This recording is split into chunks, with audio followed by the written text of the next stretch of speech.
On today's show, we're going to talk all things wide receiver, macro strategy for the position, targets, busts, sleepers. Let's get into macro strategy here, Leone, at the wide receiver position. Hopefully, you all listened to the running back, and we talked about breaking ties in the first couple rounds by going running back because there are going to be so many amazing wide receiver values that fall. I don't think we need to reiterate that as much here, but I do think it's an interesting discussion. Do we think that the best ball wide receiver thirst spills into home leagues? Now, this is a hard question because I'm sure in a lot of your guys' home leagues out there, there's a bunch of ETR bros, there's a bunch of best ball bros, and they're still going to be firing at wide receiver pretty hard.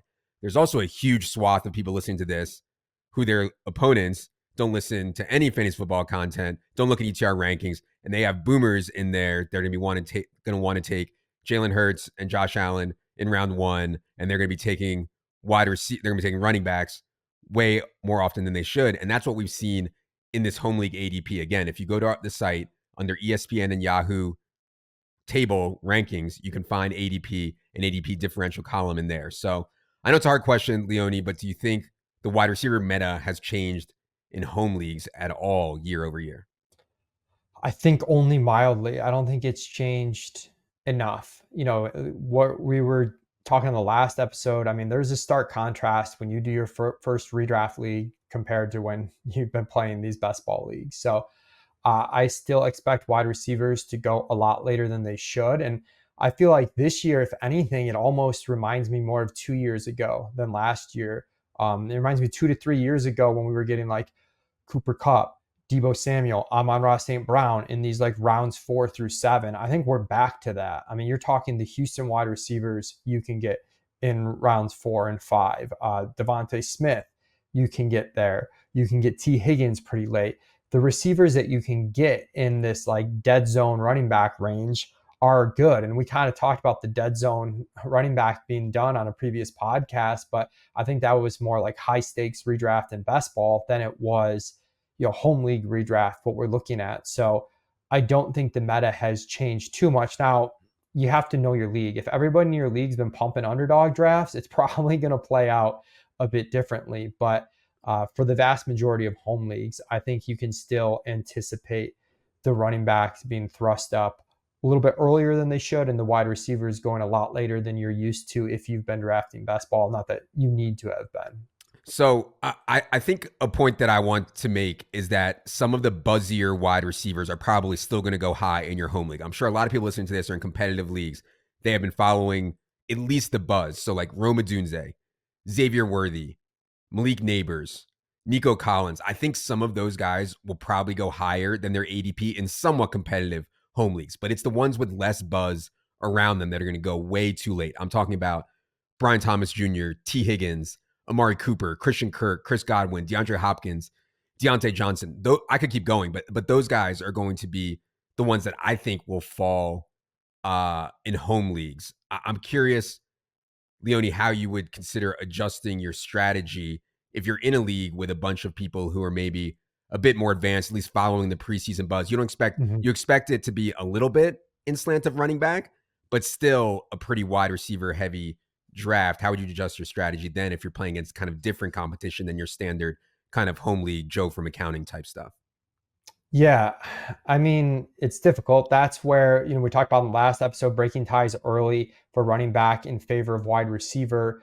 Maybe you tend to only take one running back early as opposed to a running back start if your league is adjusting a lot. But I do think for most leagues, even if a few of your league members are adjusting, that there's enough depth of options that you're going to be okay. I mean, for any round you can give me, we can look at the Yahoo default draft applet or ADP, and I can, name 6 wide receivers in that round that are all great picks. So you might have to be willing to, jump ahead of ADP on a guy like Malik Neighbors if you really want him, and our projections love him. Evan Silva, you know, Evan loves him in his top 150.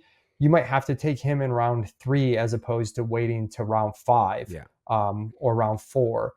But that's really the only subtle difference I would be looking at. For the most part, I don't think there's a huge change. Last question on strategy. We've talked a lot about zero RB and hero RB type stuff, specifically on zero RB. Does not strike me as a great setup to do it this year. But yeah, what do you think about starting your draft with, I don't know, 4 wide receivers in your first 5 picks, or 5 wide receivers in your first 6 picks, or even 5 straight wide receivers to start your draft or something like that? Leone, do you think that is viable this year in home leagues? I think you're going to end up costing yourself a lot of potentially good values later in the draft. There's a lot of like veterans that we really like that are like in the prime of their career and good offenses in rounds 4 through 7. But then once you get beyond that, there's a lot of really good rookie upside picks that you want to take that could win you your league. You know, Brian Thomas, Roman Dunze, that you're not going to be able to draft if you've started with 6 straight wide receivers. So if I'm going with a zero RB approach this year, it's because I'm getting an elite quarterback and an elite tight end for sure. It's not because I'm drafting 6 wide receivers out of the gate. And I'm also probably doing it in a setting where I can start 4 wide receivers, Right. whether it's 2 wide receivers and 2 flexes or 3 wide receivers and 1 flex. So I definitely want to be clear if I'm going zero RB though. I will reach on a running or a quarterback to get an elite one. I will make sure to get a top 7 tight end. And then that still puts you in position to take advantage of some of those later wide receiver values. Right. Yeah, I think that's a really good point, because the more I think about it, the only time I would consider going zero RB in a home league this year, I think would be in a 10-team league where I could start 4 wide receivers and it's full PPR. Like I would need all those conditions probably to have zero RB, because in those setups I want to be prioritizing quarterback and tight end anyways, and I could do what Leone just said. All right, let's get to some targets here. Evan, we've talked about so many wide receivers this offseason. As you've been ramping up your drafts, who do you find yourself targeting the most at the wide receiver position? Why not with a lot of Chris Olave, who I don't know. I think that people have mixed opinions on him for whatever reason. We had Matt Harmon on. Chris Olave is one of the best route runners in the NFL already. You look at their list of playmakers. I mean, I think they're to the point where they might need to use Taysom Hill more than expected because they just don't have playmakers. Chris Olave is like in a tier unto his own in the Saints, on the Saints playmaking totem pole.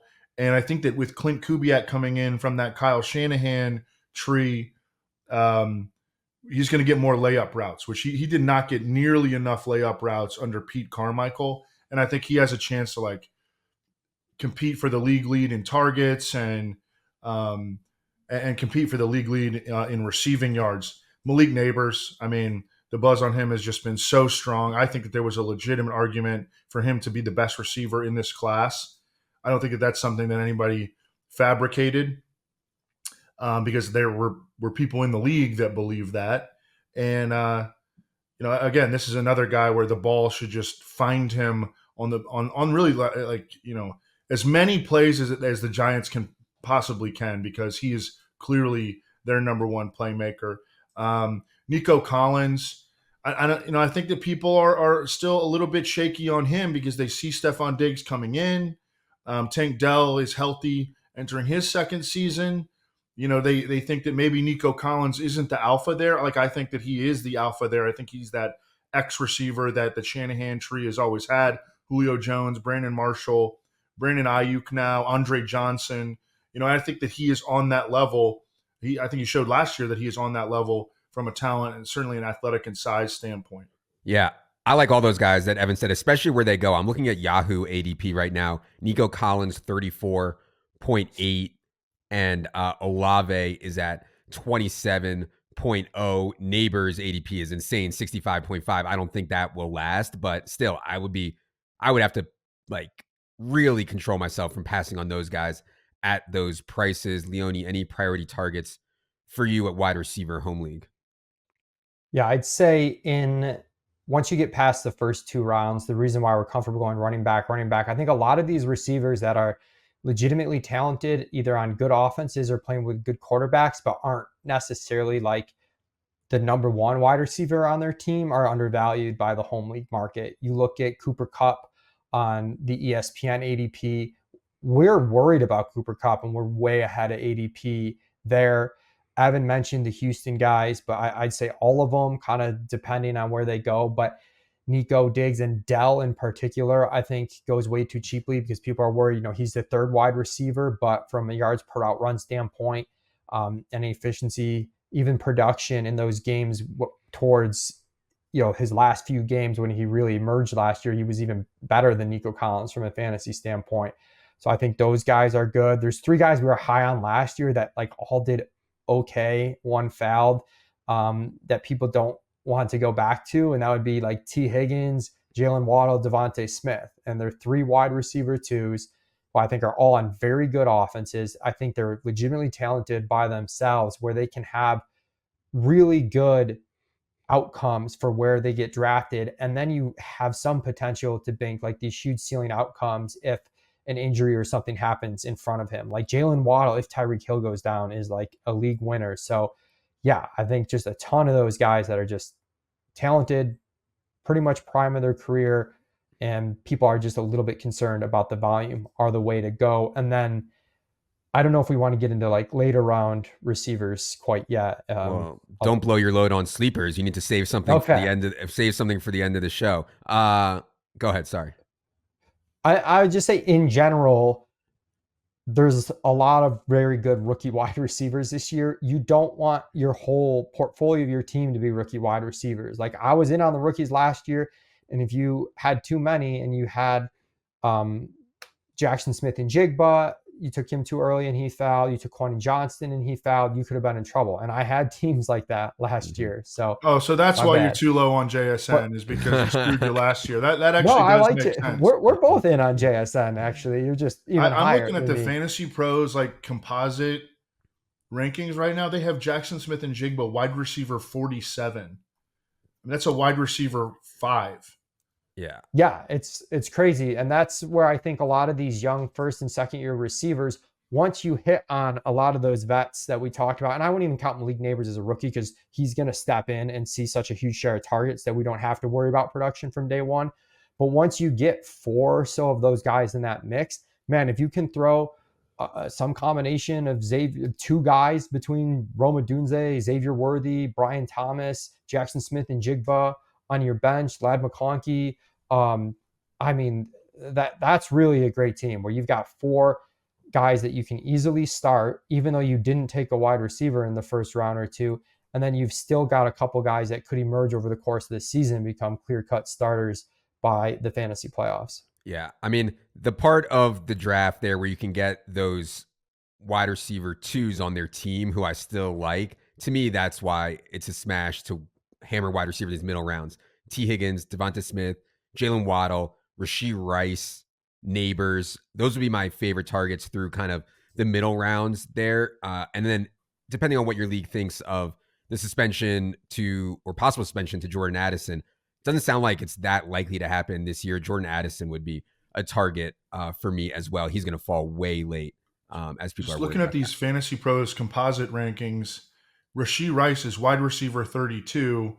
Yeah. I mean, this is a some guy of those who are lagged easily a little because they're going to be lagged on news. But yeah. But I mean, it says that they're updated for today. But either way, like Rashee Rice is like, I mean, he's a guy who he needs to be like around the top 20, number 1. Yeah. Number 2, you have to remember, like last year, he had an awesome rookie season despite being a part-time player for like more than half of the year. Yeah. I think if Rashee Rice is available to you in like the end of the 3rd round, I would just take him. You know, and if he gets suspended, he gets suspended. But at this point, it doesn't sound like that is overly likely. Go ahead, Leon. I might wait till round 4 there. Yeah. Just given the wide receiver prices right now and some FUD on him. But yeah, and I'm aligned that he's definitely one of our targets. Okay.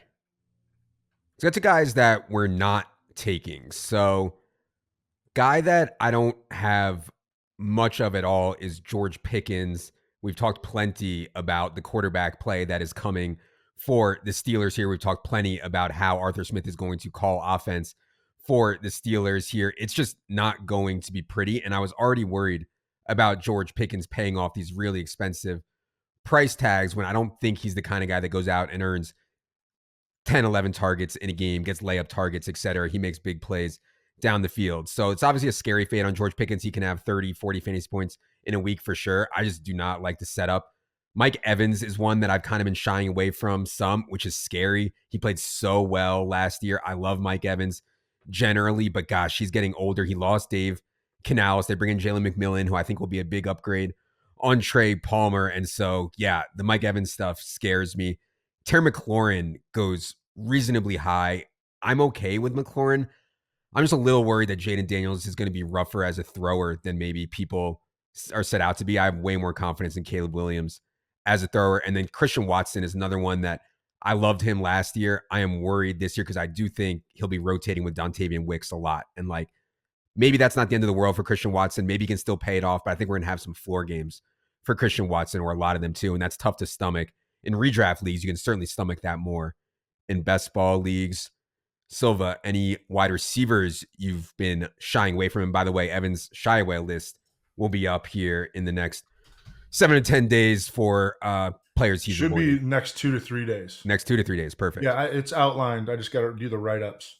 Yeah, Devontae Adams is a guy that I moved. He's in a cluster. I still have him as like a 2-3 turn guy, but I'm not going to take him in the second round over players like Jalen Waddle, Nico Collins, Drake London, Chris Olave. He's at the end of that tier for me because I just think that there's too much systemic risk. He's aging, but I mean he's still a baller. But I think that team could really struggle offensively this season. I mean they felt forced to name Gardner Minshew their starting quarterback immediately after a preseason game where Gardner Minshew played horribly. I mean their quarterback situation is a potential disaster. And I think that there are real concerns. Like usually in these situations, it gets overblown. Like, oh, can the quarterback get the ball to a certain receiver? I think that this could be that bad. Like, I'm not really worried about Daniel Jones being able to get the ball to Malik Neighbors, or even if it has to be Drew Lock. I am worried about Gardner Minshew and Aiden O'Connell. And then what happens when the wheels start to fall off? Like Devontae Adams going to want out of there. DK Metcalf, I think that Jackson Smith in Jigba is the clearest cut second-year breakout candidate after letting people down as a rookie for situations that were out of control. He got hurt during training camp, never really got involved in the offense. I think that he could overtake, and Geno Smith has been talking him up big time. I think that he could emerge as their number one receiver, and that would take a lot of wind out of the sails of DK Metcalf in Seattle. And Keenan Allen is a guy that right after this, I'm going to go move down my rankings. And I would like to hear the counter argument from Leone, because I think that Leone is still on Keenan Allen.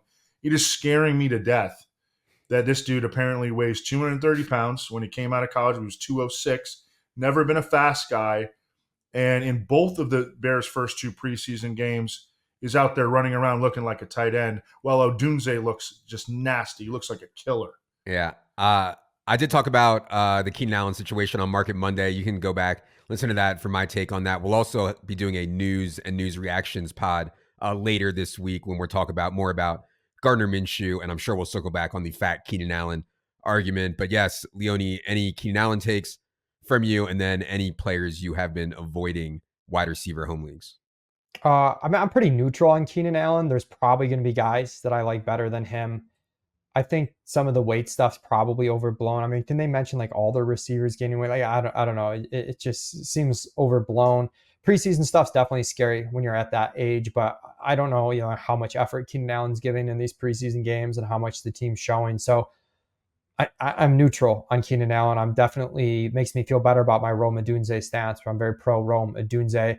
But a couple of guys that I'm fading, I agree with most of your guys' lists, but I'll add Michael Pittman to that one, where I think in home leagues, people are looking at last year's production. He is a young receiver in the peak of his career, but things broke really right for him last year with the Anthony Richardson injury. They go to Minshew, who I actually think he can get the ball to his receiver in a good enough way. So I'm not as low on Devontae Adams. We saw that with Pittman last year, and the team threw a little bit more than they would have with Anthony Richardson. I just think he kind of hit his ceiling last year, which was fine, but it wasn't like absolutely league winning. This year with Anthony Richardson, probably going to throw a little bit less, more touchdowns in the red zone area, going to the ground game side of things. And you've also got, I know Josh Downs is missing some time to start, but he looked pretty good year one. They drafted A.D. Mitchell, who's looked good in the preseason. So definitely some concerns with Michael Pittman. And then I'll throw Calvin Ridley to the mix, where We just kind of think the market has this backwards where DeAndre Hopkins should be going ahead of Calvin Ridley. We have them back to back in our rankings, but the market has Calvin Ridley a couple rounds earlier than DeAndre Hopkins. Hopkins did suffer that knee injury, is a little bit older, but on track to play week 1. And if you look at kind of the per route metrics last year, even though their overall production was the same, DeAndre Hopkins was much better than Calvin Ridley with a much worse quarterback situation. Just to address the Michael Pittman thing, Gardner Minshew thing, I don't trust Gardner Minshew in a Luke Getsy offense with Aiden O'Connell potentially breathing down his neck as much as I did Gardner Minshew in this super RPO heavy offense coordinated by or run by Shane Steichen. Yeah. But And I you're think right. the bigger Minshew did thing get the with ball to Michael Pittman last season. I think it's a different situation for the Raiders this year. And to Evan's fade point on Devontae Adams, I think the bigger point is Evan mentioned a few other guys in that tier that he prefers. All I of just them go like those after guys Devontae. better. Yeah. Those guys all go after Devontae Adams. So that makes the fade easier where you can get a running back there, fade Devontae Adams, and then just get all the, I mean, some of those guys go 2 rounds after Devontae Adams, which just speaks to the home league ADP inefficiencies. All right. I want to say one more thing, Jalen Waddle. And, Leone often talks about like that contingent value if something were to happen to Tyreek, all of a sudden Jalen Waddle could absolutely blow up. Jalen Waddle was like a consensus second round pick all last season. Nothing really has changed. He's going a little bit later this year. Nothing really has changed except for Tyreek getting a little bit older. Obviously, the Dolphins have the utmost faith in Jalen Waddle because he was injured a lot last season. They gave him a huge contract extension. So he's a guy that I think is an awesome third round pick coming at a little bit of a discount for reasons that weren't really, within his control last season. He disappointed some people and he's cheaper now because of it. And to Evan's point there on Waddle, his per route run stuff was actually like really encouraging. He was 2.57 yards per route run. People that are just using the per game stats sometimes will miss, to Evan's point, that he just missed time during games that he played. Like he missed a lot of plays. So that hurts his overall production line, doesn't look as fancy, but the per route numbers were really good. 27% target per route run, 2.57 yards per route run. All right. Let's get to late round wide receiver strategy and sleepers before we get out of here. My take is that wide receiver fantasy points are scored through talent. And that is why it's difficult to find sleepers late in your drafts. Ideally, I think my last few picks are running back or tight end, more opportunity driven based stuff. So maybe I can luck into a, Noah Fant breakout late. Yeah, he's not great, but he's athletic enough and he gets the right setup. That's not good enough for wide receiver. Usually you actually have to be able to play. And so I think at wide receiver, I'm hoping to have my room set up before the last couple rounds. So guys like Gabe Davis, Dontavian Wicks, one injury away, or maybe standalone value. We'll see how much he rotates with Christian Watson. I think A.D. Mitchell, who I was out on, but since this Josh Downs injury has made me reconsider if this Josh Downs thing lingers, I think A.D. Mitchell is interesting. But then the guys like that, Jalen Tolbert, Greg Dortch, Michael Wilson, I like those guys. I like all those guys. I'm just not sure in a redraft setting that they have enough actual ability to make a difference for me. So that's kind of the way I think about late round at wide receiver. Evan, any sleepers for you at the wide receiver position? Is Jackson Smith and Jigba a late round sleeper? He's a mid/late round sleeper. Let me see. His round 9, his Yahoo ADP is 118, which is insane. Yeah. Okay. That's what you're going to see. He's on the list. Yeah. Khalil Shakir, things keep breaking right for Khalil Shakir. Like today, we just learned that Curtis Samuel and MVS are out indefinitely. I think that Keon Coleman might take some time to ramp up. I do think that he can have some big games, but I think he might take some time to get in there. Matt Collins is going to be a player that I think will occupy that wind sprint role. And Khalil Shakir, I think like it could be Dalton Kincaid, but I actually think that Khalil Shakir is going to lead this team in targets and catches. And I think he's like a legit good player, high percentage weapon in the middle of the field, can win outside and inside. being in an offense where you might lead the team in targets with Josh Allen. Like, there's got to be a lot of upside there, and he's really, really cheap. I moved him up a bunch recently. I need to move him up even further, especially after these injuries around him. Rashid Shaheed, we talked about how the Saints are short on playmakers. Rashid Shaheed can make plays, and I don't think he's been given a fair shake as an actual receiver. I think he gets that this year because they just use him as, like, run down the field vertical threat. I mean, he's so good in the return game. Like, let's figure out ways to get the ball in this dude's hands offensively. We need to be able to move the ball.